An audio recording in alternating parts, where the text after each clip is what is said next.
Libre expression, idéal d'émancipation, baromètre d'évolution.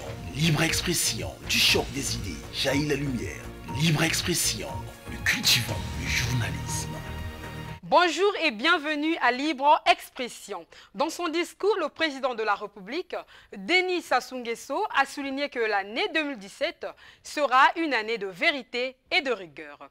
Alors, Libre Expression de ce vendredi soir parlera de ces deux concepts. Libre Expression avec Asie Dominique de Marseille. Mesdames, Messieurs, bonsoir et bienvenue dans Libre Expression. Aujourd'hui, avec Asie Dominique de Marseille, nous allons revenir sur deux concepts devenus à la mode dans le langage courant des Congolais et surtout de la classe politique.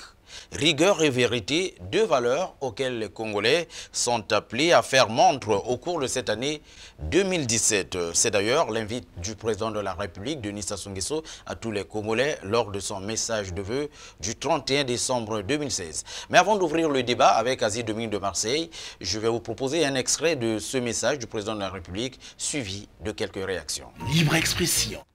Mes chers compatriotes, quelle doit être notre action au cours de l'année qui commence?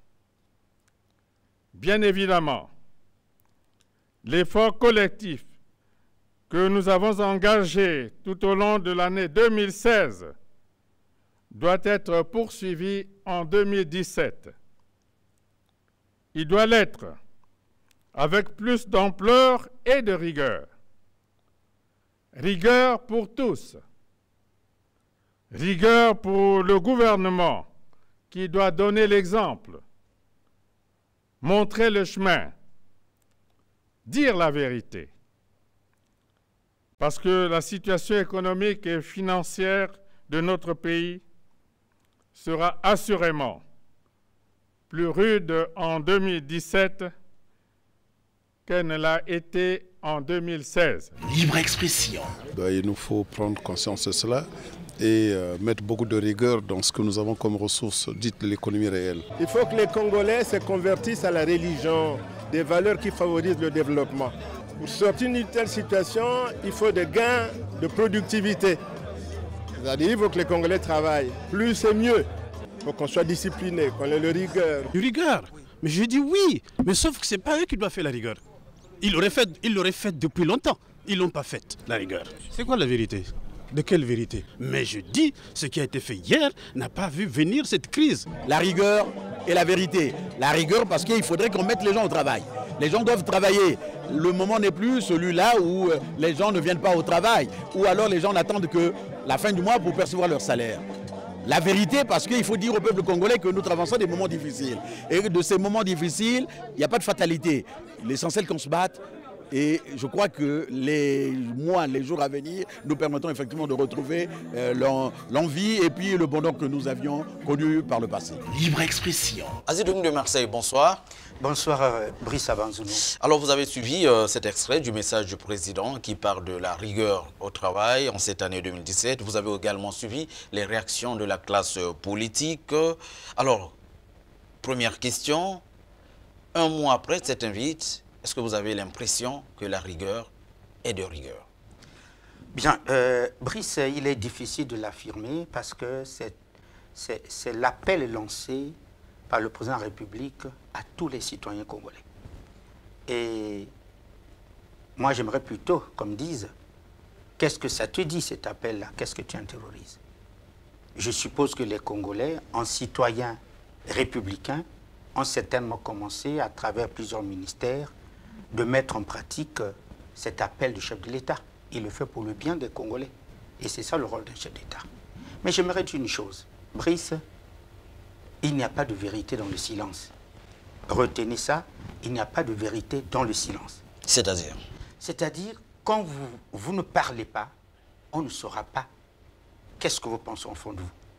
Parce qu'on n'écoute que celui qui parle. Du coup, la vérité, c'est dans la parole et non dans le silence. Et quand le chef d'État dit, je suis les réactions des uns des autres, il y en a qui contredisent, il y en a qui agrément dans le son du chef d'État, ce qui est tout à fait normal. C'est la démocratie, chacun dans son opinion. Mais les fondamentaux intellectuels voudraient qu'on sache que quand on gère un État, on doit rendre compte au souverain primaire, le seul détenteur de la souveraineté. Sassou Nguesso est élu président de la République par les Congolais. Il ne peut pas gérer la République sans rendre compte. Il ne peut pas gérer la République dans un style d'opacité totale. Il a l'obligation constitutionnelle de rendre compte aux Congolais comment la nation est gérée. De dire la vérité. De dire, d'abord, il rend compte. Maintenant, dans ce compte rendu, il a l'obligation de dire la vérité. Vous vous rendez compte, mais dans votre compte rendu, dites la vérité. Et vous allez constater que le mal dans cette assertion, c'est que les gens finalement ne comprennent pas. On va rendre compte à qui? Pourquoi rendre compte? Mais dites-moi, quand vous êtes appelé à gérer un service public, vous devez rendre compte au public. Voilà pourquoi, du plus haut niveau jusqu'au bas niveau, chacun devait être interpellé. Brice Abanzounou. Le gouvernement tient régulièrement un conseil des ministres. À la fin, nous avons quoi? Compte rendu. On dit aux Congolais, voilà comment nous sommes en train de gérer la République. Et voilà le gouvernement qui est la première institution administrative du pays. Rend compte de ce qu'il fait régulièrement. Dès qu'il a conseil des ministres, on rend compte. Alors, quand vous avez ça, à ce niveau, il faut maintenant que chacun descende dans sa sphère. C'est-à-dire, tu descends, tu dis, bon, nous journalistes, nous avons intérêt à rendre compte et à dire la vérité. Si nous ne rendons pas compte, notre métier n'a pas de sens. Là où vous êtes dans n'importe quelle administration, si vous avez une fonction à rendre, vous avez une mission de service public, rendez compte de votre mission de service public. Alors ça c'est dans le volet vérité, mais quand on revient dans le volet rigueur, on a constaté le 2 janvier, juste après cette invite du président de la République, des administrations vides, alors que la journée du 2 janvier n'était nullement déclarée chômée et payée, et à mon avis, aucune sanction s'en est suivie. Est-ce qu'on peut constater dès le départ que la rigueur auquel les Congolais sont invités, donc les administrations, a pris un coup? Oui, mais Brice, il est difficile de gérer des citoyens d'un État par un simple claquement de doigts. Vous avez dit aujourd'hui que demain ils comprennent. Dans cet ensemble de travailleurs, le 2, il y en a qui ont répondu présent. C'est une vieille habitude, oui, alors que l'objectif aujourd'hui, c'est de combattre les vieilles habitudes. Évidemment, d'autres n'ont pas répondu présent, c'est une vieille habitude. Et quand le chef t'a dit changer de mentalité dans son type d'investiture, c'est que les mêmes éléments viennent, les mêmes mots reviennent. Et comme les mêmes causes produisent les mêmes effets, il faut commencer par mettre toujours l'accent sur ces causes-là. Si on sait que le Congolais, le citoyen, l'homme en général, n'assimile pas à la première invite, ben, il faut répéter. Et comme on dit la répétition, eh ben, c'est une... Il faut frapper ou continuer et vous répéter? Oui, mais je vais arriver d'abord à l'enseignement. On ne se fatiguerait pas d'enseigner. La pédagogie. Maintenant, l'administration qui doit se faire respecter devait passer par la rigueur quand il dit vérité, rigueur. La rigueur, c'est qu'on ne peut plus plaisanter avec les missions d'État. On ne peut plus plaisanter avec même les missions privées ou publiques. Dès lors que vous avez une parcelle de pouvoir, soit-il une parcelle de pouvoir, soit-elle cette parcelle de pouvoir dans le privé comme dans le public, mais il faut que vous soyez rigoureux avec vous-même. Vous n'allez pas me dire, je ne suis pas l'État, j'ai pas à être rigoureux, mais tu travailles pour un public, pour des citoyens, même si tu es dans le privé. Tu es boulanger, tu fais le pain, mais c'est pour les citoyens. Tu es transporteur de bus, tu mets le bus, c'est pour les citoyens. Voyez-vous, c'est le privé. Donc, chacun là où il se trouve, pourtant, tu ne dépends pas de l'État, mais le chef de l'État te demande d'être rigoureux. Pourquoi? Parce que ta rigueur à toi permet à l'État de bien se comporter, de bien fonctionner. Voilà, donc c'est ça. Et la rigueur de l'État ferait que chacun là où il se trouve doit rendre compte. Et quand on parle de rigueur, c'est que l'État doit prendre le taureau par les cornes. En quoi faisant? En quoi faisant? En disant que chaque fois que le citoyen brille par la médiocrité, eh bien, la sanction l'attend. C'est fini l'État voyou. L'État voyou, c'est quoi? C'est un État qui dit une chose et fait son contraire. On ne peut pas dire que nous allons développer le pays, on met les fondamentaux qui conduisent au développement et les citoyens riment à compte au cours de ces fondamentaux. En ce moment-là, l'État sort de sa torpeur L'État ne dort pas. Il faut bien que la rigueur soit suivie. On met la pédagogie, mais l'autre ingrédient qui accompagne la pédagogie, c'est la rigueur. Vous avez suivi la réaction de Tati Mabiala, vous direz que c'est un opposant, mais il pense que cette rigueur aurait pu être appliquée bien avant. Mais est-ce qu'il y a un moment, quand Tati Mabiala parle, je dis, ce sont nos hommes politiques, c'est une opinion, dis-moi. Quand on gère un État, y a-t-il un moment où on fait la rigueur, un autre moment on ne fait pas? Mais elle doit être perpétuelle. Même si vous avez 20 ans de gestion, mais pendant les 20 ans, la rigueur doit sévir. Si hier, vous n'avez pas pu avancer d'un iota sur le chemin de la rigueur, ça ne veut pas dire qu'aujourd'hui, vous continuez à dormir sur vos lauriers. Quel est ce pouvoir qui n'a pas de reproche? Quel est ce pouvoir qui est complètement absent de reproche? Tout pouvoir a des hauts et des bas. Et ce qui est bon, c'est qu'il faut corriger les bas. On sent que dans notre pouvoir, on peut penser qu'il y a eu trop de laxisme. Et qu'est-ce qu'on fait quand on le constate? On ne dort pas, on tape sur le laxisme. On peut penser dans notre pouvoir, il y a beaucoup de corruption. Qu'est-ce qu'on fait? Ben, on ne dort pas, on rappelle que la corruption est un mal qui gangrène l'évolution des États. Ça c'est un rappel, et puis quand on, oui, et quand on rappelle, il y a les récidives, il faut maintenant sévir.